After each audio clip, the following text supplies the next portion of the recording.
Okay, चलिए आज हम लोग देखेंगे किरचॉफ्स लॉ। ठीक है, किरचॉफ्स लॉ, किरचॉफ्स लॉ के हेल्प से हम किसी कॉम्प्लिकेटेड सर्किट का करंट को कैलकुलेट करते हैं। किरचॉफ्स लॉ के हेल्प से हम किसी कॉम्प्लिकेटेड सर्किट का करंट को कैलकुलेट करते हैं और हम ओम्स लॉ से भी सर्किट के करंट को कैलकुलेट करते हैं। तो फिर हमें किरचॉफ्स लॉ की कैसे जरूरत पड़ गई? ओम्स लॉ से हम करंट तो कैलकुलेट कर सकते हैं बट इन सिंपल सर्किट। यदि कोई कॉम्प्लिकेटेड सर्किट है तो वहां पर हम ओम्स लॉ को डायरेक्टली अप्लाई नहीं कर सकते हैं। ओम्स लॉ को हम कॉम्प्लिकेटेड सर्किट में डायरेक्टली अप्लाई नहीं कर सकते हैं for the calculation of current. Complicated circuit का यदि मुझे करंट निकालना हो तो हम किरचॉफ्स लॉ से निकालते हैं। कॉम्प्लिकेटेड सर्किट का करंट हम किरचॉफ्स लॉ के हेल्प से निकालते हैं। तो किरचॉफ्स लॉ का भी काम है to calculate the current in the circuit और ओम्स लॉ का भी यही काम है to calculate the current in the circuit. But Ohm's law simple circuit में करंट को कैलकुलेट कर पाता है और ये किरचॉफ्स लॉ कॉम्प्लिकेटेड सर्किट में करंट को कैलकुलेट करता है। तो ओम्स लॉ हो या किरचॉफ्स लॉ हो, दोनों का काम एक ही है to calculate the current in the circuit. But Ohm's law simple circuit में करंट को कैलकुलेट करता है और ये जो किरचॉफ्स लॉ है ना, ये कॉम्प्लिकेटेड सर्किट में करंट को कैलकुलेट करता है। तो आप बोल सकते हैं Kirchhoff's law is nothing but the extended form of Ohm's law. Kirchhoff's law Ohm's law का एक्सटेंडेड फॉर्म है। ओके, सो हमने पहला लाइन यही लिखा है, Kirchhoff's it is the extended form of Ohm's law. Kirchhoff's law Ohm's law का extended form है। Okay, अब किरचॉफ ने किसी कॉम्प्लिकेटेड सर्किट का करंट को कैलकुलेट करने के लिए दो रूल दिए थे। किरचॉफ ने किसी कॉम्प्लिकेटेड सर्किट को के करंट को कैलकुलेट करने के लिए दो रूल दिए थे। ओके, उसमें से हम आज पढ़ेंगे first rule, Kirchhoff's first rule. तो क्या बोलता है किरचॉफ्स फर्स्ट लॉ? मान लीजिए कोई कॉम्प्लिकेटेड सर्किट है। चलिए एक सर्किट बनाते हैं हम। बना दी हमने एक सर्किट। इस सर्किट में एक आई करंट जा रही है। ओके, तो आई करंट डिवाइड करेंगे किसमें? I1 में एंड I2 में।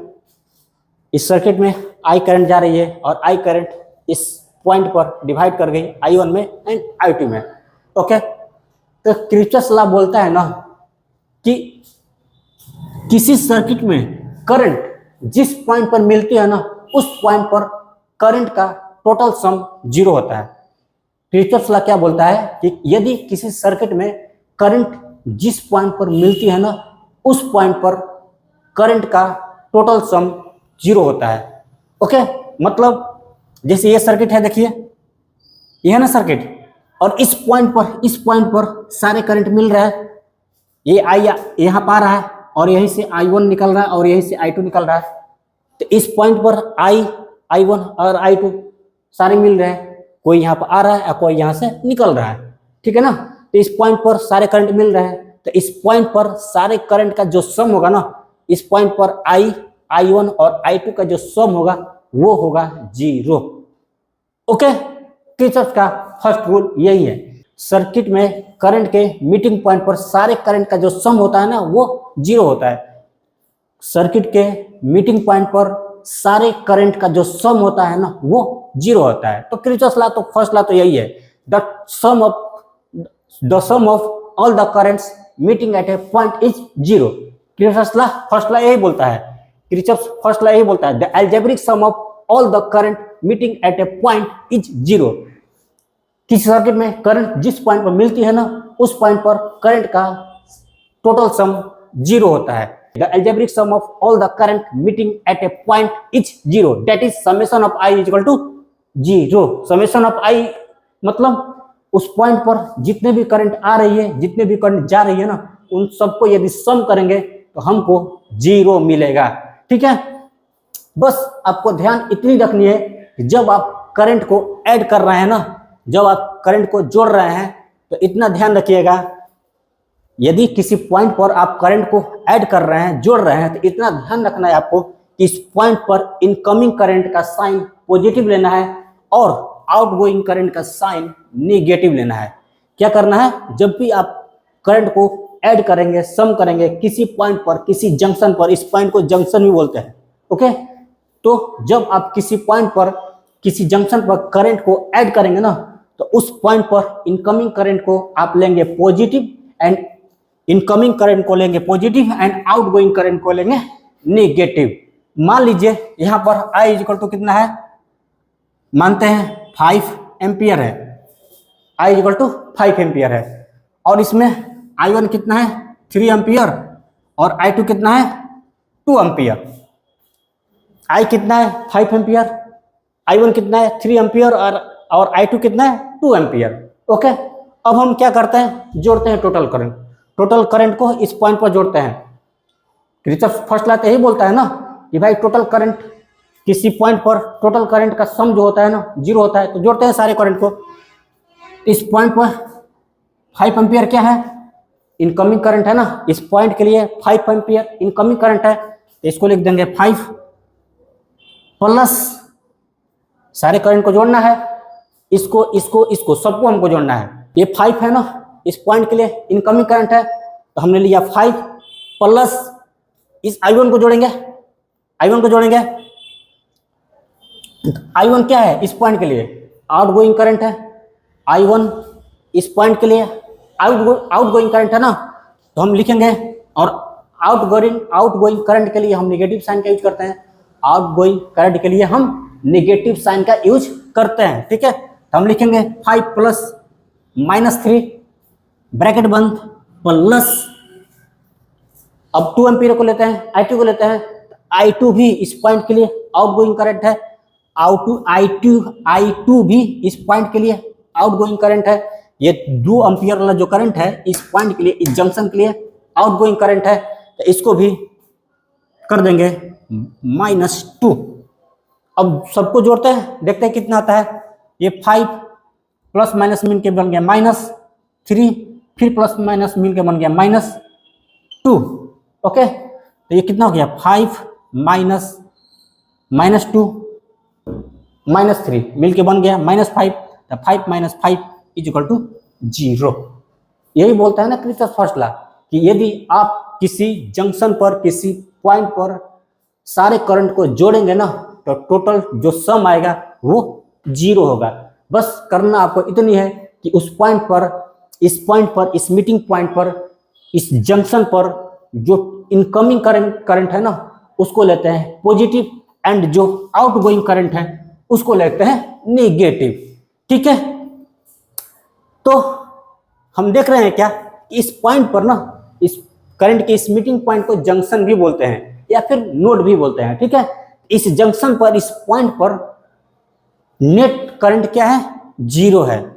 हमने जब इस पॉइंट पर सारे करंट को जोड़ा तो 0 आया ना, मतलब हम बोल सकते हैं कि इस जंक्शन पर, इस नोड पर, इस पॉइंट पर टोटल करंट क्या है, 0 है। तो किरचॉफ फर्स्ट लॉ को हम इस ढंग से भी बोल सकते हैं कि the net current at the junction is 0। Kirchhoff first law को हम इस तरह से भी बोल सकते हैं कि the net current at the junction is 0। Junction पर नेट करंट क्या होता है, 0 होता है। और देखिए, चलिए इसको फिर से एक बार लिखते हैं।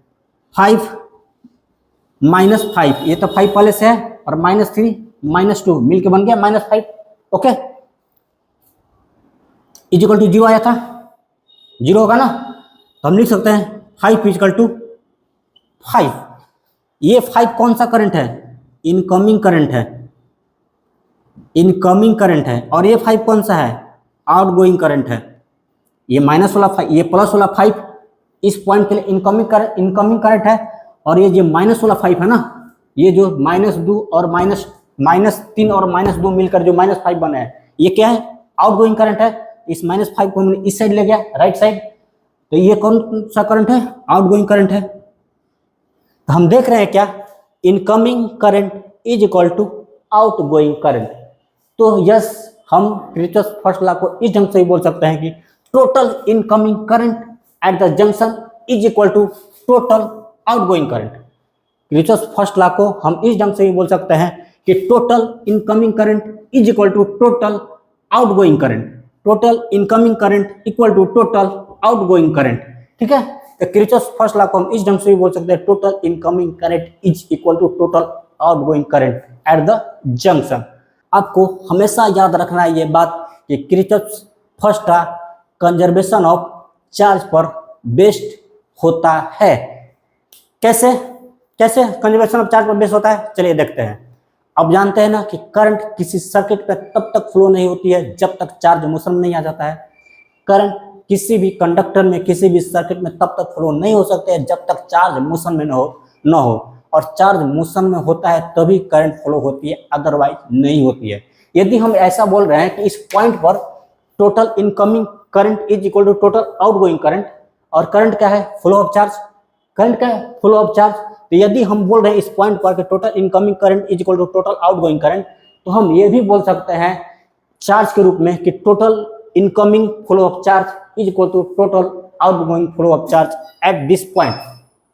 हम ये भी बोल सकते हैं, यदि हम ये बोल रहे हैं कि इस जंक्शन पर इस पॉइंट पर total incoming current is equal to total outgoing current, तो करंट क्या है, फ्लो ऑफ चार्ज। तो हम ये भी बोल सकते हैं कि total incoming flow of charge is equal to total outgoing flow of charge at this junction.